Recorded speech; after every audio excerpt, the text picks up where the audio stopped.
Hi friends, అందరికీ నమస్కారం. Friends, ఈ వీడియోలో రెండు తెలుగు రాష్ట్రాలకు సంబంధించిన వెదర్ అప్డేట్ ఇప్పుడే రావడం జరిగిందండి. వీడియోలోకి వెళ్ళి వివరాలు తెలుసుకునే ముందుగా మన ఛానల్ని సబ్స్క్రైబ్ చేసుకోండి. వీడియో నచ్చితే లైక్ చేసి సపోర్ట్ చేయండి. అలాగే మీ యొక్క ఫ్రెండ్స్ అండ్ ఫ్యామిలీకి కూడా షేర్ చేయండి. ఇక ఏమాత్రం ఆలస్యం చేయకుండా టాపిక్ని స్టార్ట్ చేద్దాం. ఏపీకి వాతావరణ శాఖ రైన్ అలర్ట్ జారీ చేసింది. కొన్ని జిల్లాలకు నేడు వర్ష సూచన జారీ చేసినట్లు తెలుస్తుంది.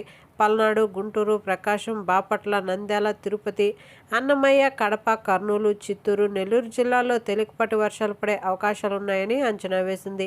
ఇక మరికొన్ని జిల్లాల్లో ఎండల తీవ్రత ఉంటుందని, ఉష్ణోగ్రతలు పెరుగుతాయని వాతావరణ శాఖ హెచ్చరికలు జారీ చేసింది. కొన్ని జిల్లాల్లో ఎండల ప్రభావం ఎక్కువైంది. దీంతో ఎండాకాలాన్ని తలపిస్తూ గరిష్ట ఉష్ణోగ్రతలు పలు జిల్లాల్లో 31 డిగ్రీల నుండి 33 డిగ్రీల మధ్య నమోదవుతున్నాయి.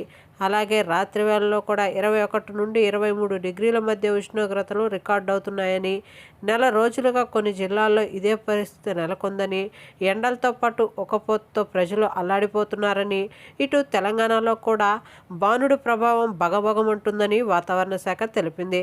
ఉదయం నుండి ఎండలు మొదలు కావడంతో ప్రజలు ఇబ్బందులు పడుతున్నారని తెలిపింది. కొన్ని జిల్లాల్లో అధికమైన మంచు కురుస్తుందని, మరికొన్ని జిల్లాల్లో చిరుజల్లులు మాత్రం కురుస్తూ ఉన్నాయని వాతావరణ శాఖ తెలిపింది. ఓకే ఫ్రెండ్స్, చూసారు కదా రెండు తెలుగు రాష్ట్రాలకు సంబంధించిన వెదర్ అప్డేట్. వీడియో నచ్చితే లైక్ చేయండి, మన ఛానల్ని సబ్స్క్రైబ్ చేసుకోండి. Thank you.